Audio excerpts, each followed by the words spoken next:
네, 오늘 목요일의 시황맨 네. 목격자 격주로 강구현사님이 나오고 있고요. 그 격주로 빈 주간을 채우는 랜덤맨이 나오고 있는데 오늘의 랜덤맨 저 월요일의 남자 정웅선임 매니저님 나오셨습니다. 반갑습니다. 안녕하십니까. 예. 네, 정말 오랜만에 뵙습니다. 아, 예. 제가 9월까지 출연하고 네, 대체율이 월요일에 다 껴 있어서 제가 월요일 출연을 계속 못해서 이번에 또 CPI 발표 영광스럽게 또 출연을 했고요.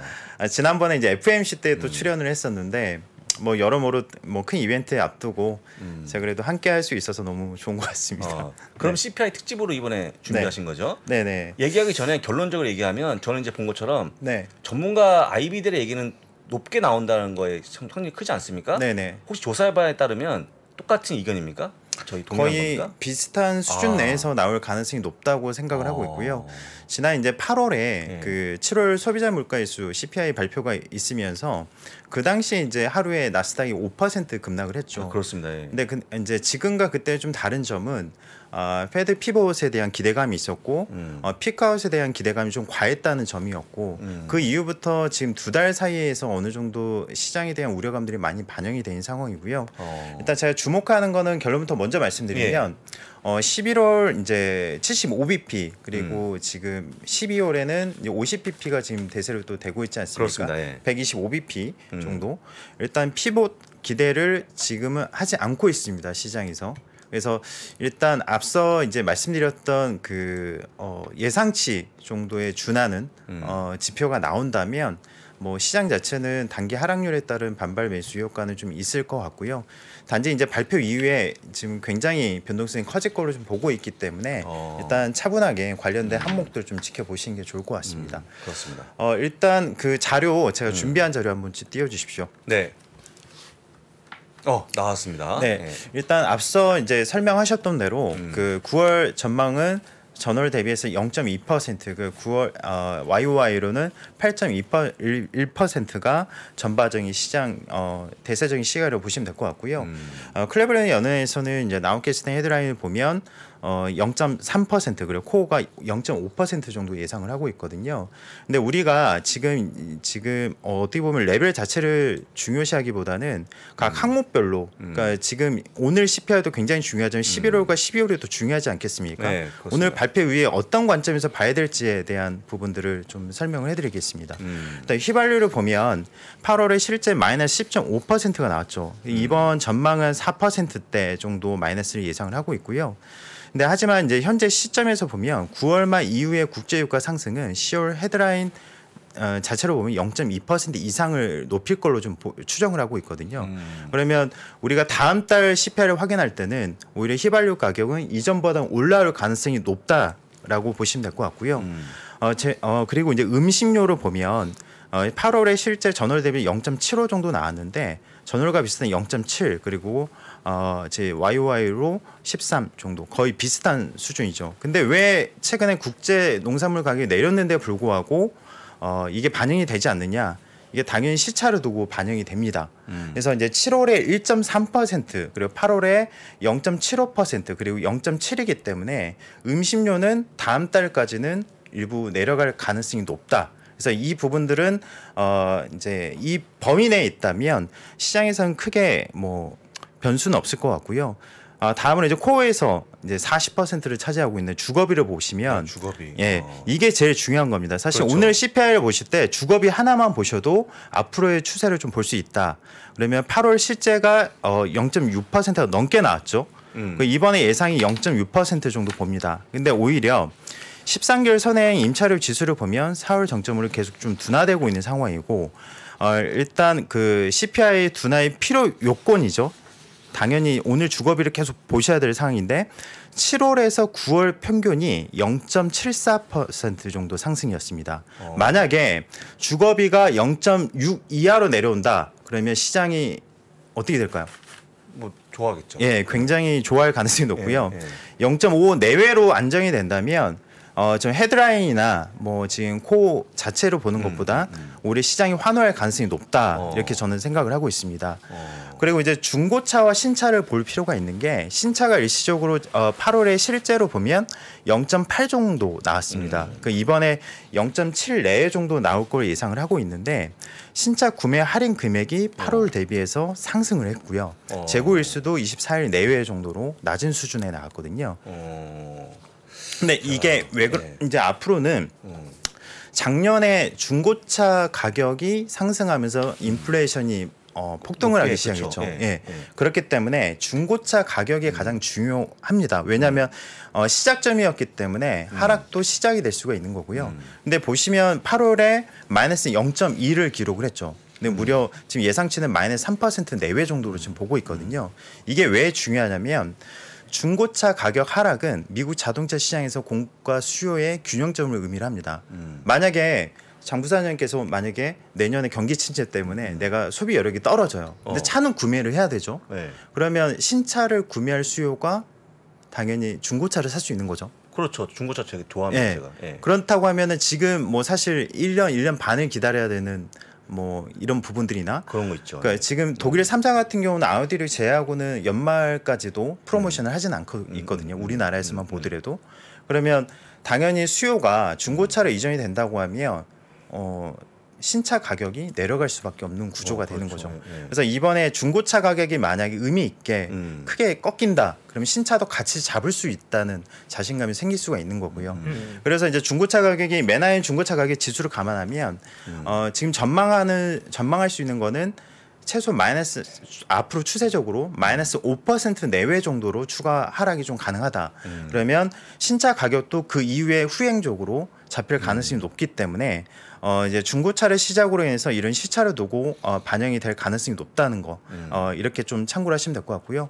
뭐 결론적으로 이제 말씀드리면 중고차를 시작했던 인플레이션이 중고차와 신차 그리고 주거 그리고 서비스 등으로 순차적으로 둔화를 한다면 시장이 예상하는 그 그림대로 간다면 11월과 12월에 CPI가 조금 더 쉬워질 수 있는 거고요. 반대로 주거비가 이번 가중치에서 코어가 0.6에 0.7 이상이 나온다. 그러면 오늘 하락에 대한 부분들은 생각을 하고 있어야 될 것 같습니다. 뭐 결론적으로는 아까 말씀드렸지만 연준 패드 피봇에 대한 기대감이 완전히 접었기 때문에 시장에서는 그렇죠. 이전보다는 변동성이 물론 변동성이 있지만 이전의 그 극도의 변동성보다는 조금 더 완화될 수 있는 부분들이 있기 때문에 중립적으로 이제 지표 발표를 좀 지켜보자 이렇게 좀 말씀드리고 싶습니다. 예. 그 좀 준비를 많이 해오셔갖고 좀 좋은 얘기가 있나 싶었는데 좋은 얘기가 하나도 없는 걸로 좀 확인되었습니다 지금. 예. 그건 아니고요. 예, 지금 이제 만약에 주거비가 이 범위 내 레인지 내에서 있다면 오히려 좀 긍정적으로 시장이 환호를 하면서 올라갈 가능성이 높다. 예. 그리고 이제 이 부분이 좀 잡히게 흔들다면 이제 부정적인 또 스탠스를 보여줄 가능성이 높거든요.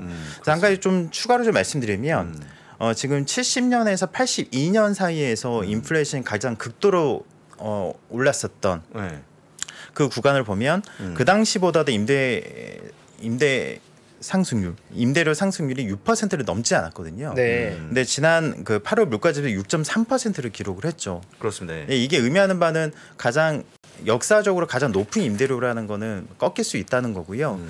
이제 이게 9월에 학기 시작이 있었기 때문에 물론 그 제가 누차 여러 번 강조해드렸던 게 내년 하반기 정도 돼야지 임대료가 좀 잡힐 수가 있다라고 말씀드렸던 게 보통 임차 기간이 1년을 잡잖아요. 그럼 9월 학기 시작 이전에 계약을 하더라도 내년 9월 이후부터 임대료가 잡힐 수 있는 부분이기 때문에 그리고 공실률로 보면 자가 공실률이 지금 굉장히 낮다. 뭐냐면 미국 같은 경우는 집을 팔기 위해서는 집을 먼저 비워줘야 됩니다.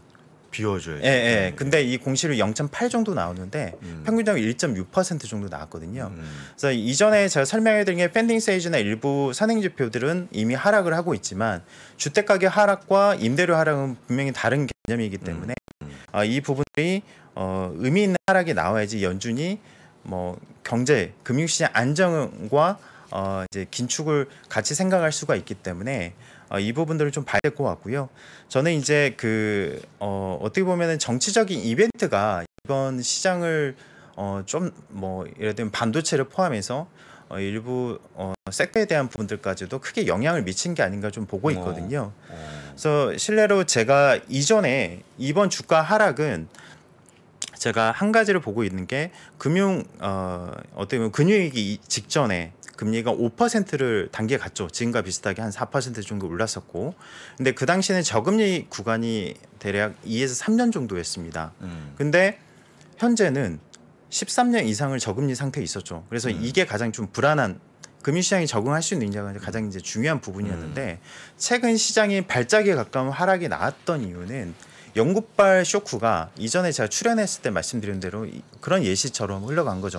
저금리 상태에서 채권 매입을 레버리지 투자를 통해서 크게 그렇죠. 일으켰고 예. 이게 후행적으로 이제 정부가 커버를 할 수 있느냐. 그러면은 이제 이게 어떻게 보면 역사적으로 이런 케이스가 드물었기 때문에 시장이 불확실성에서는 가장 발작을 일으킬 수밖에 없는 상황이었고 이게 과매도를 좀 불러일으킨 게 아닌가 저는 생각을 하고 있고요. 뭐 영란에 벨리 총재 3일 남았다고 해서 하루 단위로 지금 뭐 국채 매입을 했다 혹은 뭐 종료대로 갈 거다. 오늘은 이제 않는다 뭐 이런 언급들이 나왔죠. 이런 발언들은 만약에 이번 구간이 시스템 리스크까지 불거지지 않고 무난하게 넘어간다면 오히려 시장은 반발 매수 효과가 다음 주 정도 좀 있을 가능성이 높지 않겠냐 저는 생각을 하고 있습니다. 참 영국이 되게 문제인 것 같아요. 영국이 지금 파운드가 다시 빠지고 있는데 다 올라간다고 그러네. 보니까 기사 보니까 뭐 영국의 파업도 많이 일어나고 있고 네. 정전도 일어나고 있고 말씀한 것처럼 재정이 너무 악화되고 하다 보니까 이제 어려워지고 있는데 어제는 저희가 또 얘기 듣지 않았습니까? 정말 최악으로 갈까요? 영국이 뭐 굉장히 뭐 네. 위기설. 일단 저는 어느 정도 좀 봉합은 된다고 생각하고 있지만 지금 일단 결과치는 겸허하게 좀 기다리고 있는 상황이고요. 일단 채권 시장 변동성은 이미 금리를 공격적으로 올리면서 이미 예정된 상황이었는데 그동안 어떻게 보면 영국 시장 자체가 영국 정부 정체가 지금 재정 상태가 굉장히 좋지 않은 상황에서 좀 불거진 이슈라서 더 커버하기 좀 힘들다는 게 대세적인 또 시각입니다. 그래서 일단 금리 인상 속도를 뭐 당장 늦출 수 있는 건 아니기 때문에 이 레버리지하는 부분들은 주시장 하락과 더불어서 비슷한 관점에서 좀 보긴 해야 될 것 같고요. 일단 최근에 사실 유럽에 대한 안 좋은 이슈는 사실 킹 달러에 대한 포지션을 극도로 어떻게 보면 강화시키는데 하나 일조했다고 보고 있거든요. 지난번에 제가 출연했을 때 이탈리아 총선이 있었고 유로 약세 부분들이 더 확실하게 부각시킬 만한 이슈들이 많았기 때문에 이런 이슈에 의해서 시장이 좀 좌지우지됐다 이렇게 좀 생각을 하고 있습니다. 일단 이제 좀 전에 CPI 발표가 있었는데 평균적으로 보면 조금 전에 말씀을 좀 드렸는데 이제 PPI가 원래는 더 다음에 발표가 그러니까 되는데 왜 먼저 발표했어요? PPI가? 이게 1년에 몇 번 정도 있습니다. 그래서 일단은 네네. 그래서 일단은 9월 PPI가 먼저 지금 발표가 됐는데 어제 8.5%를 기록했습니다. 네. 전월에 8.7% 정도였기 때문에 PPI 역시 정점을 찍은 게 아니냐 이제 또 확인이 됐지만 예상치 8.4보다 높게 나왔거든요. 그리고 이제 전월 대비 0.4 정도 기록을 했고 예상치가 0.2%였습니다.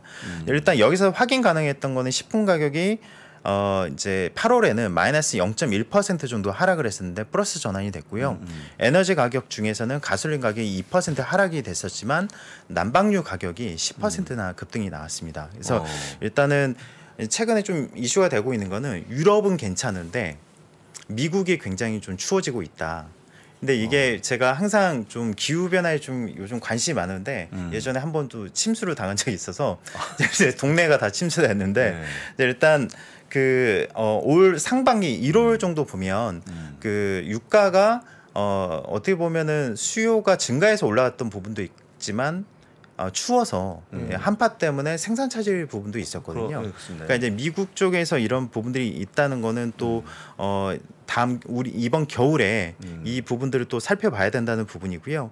최근에 이제 이슈가 되는 거는 코어 CPI나 일부 이제 부분들을 보면 서비스 쪽, 그러니까 뭐 여행, 숙박, 외식, 병원 등 이제 서비스 물가가 많이 올랐던 게 또 3분의 1을 차지했다. 뭐 결론적으로는 에너지와 음식료가 다운되다가 지금 다시금 올라가는 상황이고 어차피 이제 금리 인상을 하게 되면 수요는 감소하게 돼 있지 않습니까? 네. 뭐 구매력은 소득과 그리고 신용으로 이루어졌는데 당연히 금리 인상을 하면 소비력이 떨어지는데 상품 가격이 더 저는 또 중요하다고 보고 있거든요. 그렇죠. 과거 경험상 금리 인상만으로 인플레이션 잡은 적이 별로 없었기 때문에 그래서 어제 PPI는 그렇게 악재가 될 만한 상황은 아니었지만 그래도 예상치를 좀 벗어나긴 했기 때문에 오늘 CPI에 대해서도 굉장히 보수적인 시각을 봤던 이유가 아닌가 생각을 하고 있고요. 저는 이제 이번 구간은 예상치 정도 수준 내에서 나온다면 그래도 무리 없이 좀 지나간다 보고 있지만 결과치만 지금 몇 분 뒤에 좀 확인을 하고 제가 또 추가로 말씀 좀 드리겠습니다. 네. 잠깐 물 네. 한 잔 드시고 속보를 좀 전해드립니다. 속보. 제가 이제 파운드가 올라오다가 보니까 왜 그런가 봤더니 방금 기사가 나왔는데요.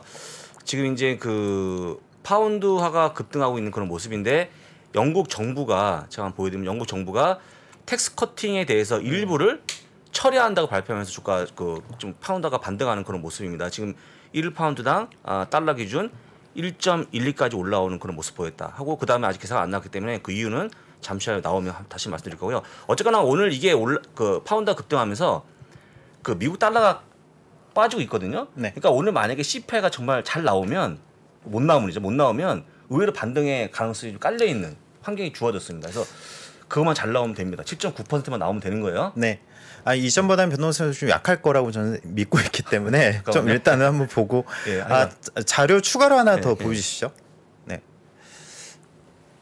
어제 이제 FMC 의사록이 있었습니다. 예, 중요한 거는 인플레이션이 수용할 수 없을 정도로 높고 예상보다 더 천천히 하락하고 있다고 주장을 했습니다. 서비스 수요 증가로 인해서 물가 하락이 느리게 진행되고 있다는 거였고요. 제가 이제 주목했던 거는 매우 불확실한 세계 경제 및 금융 환경에서 경제 전망에 대한 심각한 역효과의 위험을 완화하기 위해 추가 긴축 정책 속도를 조절하는 것이 중요할 것이라고 언급을 했습니다. 특히 위원들은 통화 정책 기조가 더욱 강화됨에 따라서 어느 시점에서는 경제 및 인플레이션이 미치는 영향을 평가하면서 적절하게 속도를 늦출 수 있다.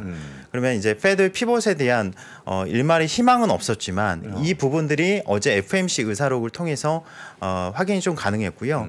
실제로 이제 달러 하락과 시장의 우려감이 좀 완화시키는 하나의 또 모멘텀이긴 했습니다. 일단 블레이너드 연준 부의장도 금리 인상이 필요하지만 경기에 대한 위험도 예의주시하고 있다고 발언했던 내용과 일부 비슷했고요. 이제 더불어서 연준 인사들 목소리가 향후 한 달간 시장에서는 실적 장세가 넘어가기 때문에 제한된 수준 내에서 영향을 미칠 가능성이 높지만 마지막 발언은 나쁘지 않았다는 게 이제 개인적인 좀 생각입니다. 자, 일단은 CPI가 지금 집계가 됐습니다. 지금 이제 8.2%가 나온 걸로 확인되고 있는데 지금 이제 전월 기준 0.4%가 숫자를 보니까 그러네요. 그래서 기사가 맞죠? 네, 맞습니다. 네, 맞습니다. 지금 선물 실시간 제가 보고 있는데 네. 방금 전까지 S&P 500 선물이 플러스 1%에서 지금 마이너스 1.7%.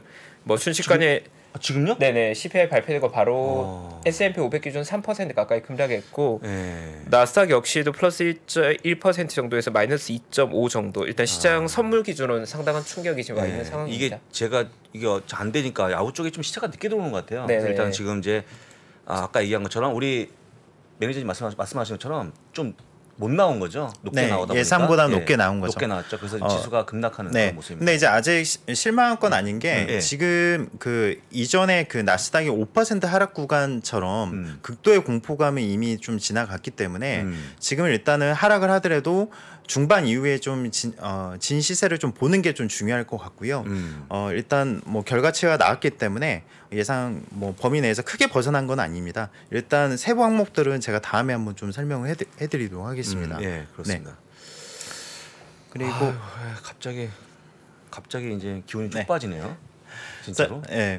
일단 그 CPI 우리가 주목했던 거는 이제 긴축이죠. 사실 이제 긴축으로 이어지는 상황 내에서 혹시나 연준의 긴축 스탠스를 변할 수 있을지에 대한 관심인데 한 가지 좀 시간이 나니까 좀 한번 계속 말씀 좀 드리겠습니다. 일단 과거 4번의 연준 긴축 주기에서 최종 금리 인상 전 6개월과 3개월, 1개월 정도의 수익률을 보면 기간별 퍼포먼스를 보면 가장 취약했던 게 테크, 통일 서비스, 자유 소비재였고요. 유틸리티나 헬스케어 필수 비전은 당연히 올랐습니다. 근데 만약에 제가 이제 좀 주목하고 있는 거는 이제 11월에 75bp 자이언트 때까지 마무리가 될 건데 향후 이제 그 수익률을 보면 예전에 최종금리 인상점, 그러니까 내년 이제 1, 2월까지 인상은 하겠죠. 근데 그 이전에 보면 6개월 이전에 이제 커뮤니케이션 서비스를 보면 마이너스 4.69% 정도, 3개월은 마이너스 2.9, 그리고 1개월 전에 플러스 1.4% 정도로 돌아서기 시작했었거든요. 그래서 일단은 우리가 연준의 그 어떻게 보면은 스탠스를 변화시키기 힘든 것도 오늘 좀 확인을 했기 때문에 만약에 긴축 경로대로 간다고 하면 어느 시점에서 우리가 반등을 노리고 리밸런싱하거나 또 추가 매수를 하거나 혹은 신규 매수를 해야 되냐 혹은 만약 손절을 해야 되냐 뭐 여러 고민들이 좀 생길 수밖에 없는 거잖아요. 근데 지금 최종금리 수준을 우리가 미리 예측하기는 굉장히 힘들긴 하겠지만 그 가장 큰 굴곡은 4.4% 이상이 완성이 된 12월 정도로 본다고 하면 최근에 시장이 이전보다는 굉장히 빠르게 상승과 하락을 좀 반복을 하고 있기 때문에 그 이전에 이제 그 어느 정도의 시점 내에서는 반등이 한 번 정도 나올 가능성이 높다. 그래서 일단은 지금부터 현실적으로 그 시기를 좀 준비해야 되는 게 아닌가 생각은 하고 있습니다. 좀 말씀을 해보시죠. 네, 최평원님. 일단 CPI 발표 이후에 CPI 발표 직전 선물이 어느 정도의 기대감으로 약간 올라가다가 CPI 발표되고 급락하는 패턴이 오늘도 역시나 이제 동일하게 나왔고 사실 저도 아까 전 선물이 오르고 있었지만 CPI가 만약 안 좋게 나오더라도 변동폭을 한 2% 정도 플러스 1에서 마이너스 1 정도까지는 조금 먹을 수 있겠구나라는 생각을 하고 봤는데 지수가 현재 나스닥 기준 마이너스 3%, 뭐 S&P 500 기준 마이너스 2%가 있다 보니까 정말 이게 CPI의 영향력이 시장에서 굉장히 커져 있고 변동성 역시도 이 정도로 단기간에 지수 선물이 이렇게까지 움직이는 건 정말 보기 힘든 국면인 것 같습니다. 그만큼 시장이 공포에 조금 질려 있는 것 같고 수급적으로도 숏 쪽의 힘이 워낙 강한 것 같고요. 오늘 아마도 선물 시장보다는 본장으로 갔을 때 변동성이 조금 더 줄지 않을까 생각하고 있기는 한데 그 부분도 인플레이션 내용, 디테일한 내용 조금 체크할 필요는 있을 것 같습니다. 네. 그렇습니다. 진짜 빠르게 움직이네요. 네. 엄청 빠르게. 저도 움직여요. 지금 CPI 발표하고 나서 바로 지수 움직이는 폭이 그 짧은 시간에 3%가 빠지더라고요. 네, 나스닥은 거의 4% 정도 빠지는데 약간 모글이 송연해지는. 네. 오늘은 이제 종가 확인이 좀 중요할 것 같으니까 디테일한 내용은 내일 아마 그 글로벌 라이브에서도 설명을 해주실 것 같고요. 일단 뭐 이미 CPI는 좀 나왔기 때문에 추가적인 이벤트 좀 말씀 좀 드릴게요. 일단 그 다음 달 8일에 이제 중간 선거가 있습니다. 이제 지금은 거의 이제 묻힌 이벤트가 좀 될 가능성이 높은데 일단 그러니까 1942년 이후부터 보면 중간 선거 이벤트 이후에 12개월 동안 평균 수익률이 16.3% 정도 역사적으로 높은 성과가 좀 있었죠. 근데 이제 지금은 11월 2일에 FOMC가 있고 11일에는 CPI 발표가 있습니다. 그렇다고 하면 이전보다는 이 이벤트가 어떻게 보면은 상승의 변곡점이 될 가능성이 예전보다 좀 낮아지고 있는 상황이고요. 일관된 시그널이 좀 있었기 때문에 우리가 또 주목을 해야 될 상황이고요. 관련돼서는 지금 최근에 좀 많이 빠지고 있는 섹터가 이제 뭐 2차 전지를 포함해서 이제 전기차 관련된 섹터들이 최근에 이제 크게 하락을 하고 있죠. 근데 이제 그 인플레이션 감축법이나 일부 이제 의회 쪽에서는 하원과 이제 민주당은 상원에서 이길 걸 우위를 점할 걸 보고 있고 공화당은 하원을 좀 이길 걸 좀 보고 있거든요. 근데 이제 그렇다면 그 바이든의 이제 인플레이션 감축법이나 여러 정책들의 드라이버가 좀 노이즈가 있을 가능성이 높고 그렇다면 전기차보다는 전통 에너지 쪽이나 일부 이런 쪽에 대한 반등들이 좀 나올 수가 있다라고 좀 보고 있고요. 그래서 일단 그 중간 선거 전후에서 이 이벤트도 좀 확인이 좀 필요한 상황인 것 같습니다. 그래서 CPI 이후에 이번 주에 그 금요일에는 내일이죠. 금융주들 주요 실적들 발표가 있는데 그렇죠. 항상 이제 그 시장에서 가장 우려가 됐었던 거는 경기 침체 이슈를 항상 얘기를 했었거든요. JP 모건이나 제이미 다이먼이나 여러 구루들은 이제 그 시점 내에서 경기 침체 뭐 이런 언급들이 항상 있었기 때문에 내일은 그 부분에 대해서도 좀 눈여겨서 봐야 될 필요가 있지 않겠냐 생각을 하고 있습니다. 그렇습니다. 네, 일단 오늘 CPI 발표 날이다 보니까 저희 첫 코너부터 CPI 관련 내용 분석 이어가고 있는데 일단 결과가 나왔다 보니까 이건 저희가 받아들여야 될 것 같고요. 말씀하신 대로 11월에 역시나 첫째 주에는 중간 선거란 메인 이벤트가 있고 또 11월 또 초순에 CPI 발표 역시 예정되어 있기 때문에 그 부분도 좀 관전 포인트가 될 것 같습니다. 네, 오늘도 시장 잘 정리해 주셔서 감사합니다. 네, 감사합니다. 고맙습니다. 네, 감사합니다. 네, 오늘 CPI 일단 8.2 발표돼서 선물 여전히 변동성은 큰 상황이고요. 저희도 시황 이어가면서 선물 지속적으로 체크해서 업데이트 드리도록 하겠습니다. 저희 잠시 후 2부에는 저희 바바리 리서치 정희석 이사님 와 계시고요. 함께 이어서 이야기 이어나가겠습니다. 직주 근접의 레벨이 더 높아지는 겁니다. 서울의 중요한 회사들은 광화문에 많은데 여의도 거주자들 중에 제일 선호하는 자리가 반포예요. 네트워크가 강남이 제일 좋아요. 인생에서 계속 바뀝니다. 적어도 저는 한 6년에서 8년에 한 번씩은 결론을 내야 될 게 인생에 따라서 결혼을 했냐 안 했냐, 아이를 낳냐 안 낳냐에 따라서 많이 바뀌겠죠. 부동산 입지의 변천사를 한눈에 살피는 대한민국 부동산 부의 역사. 지금 서점에서 만나보세요.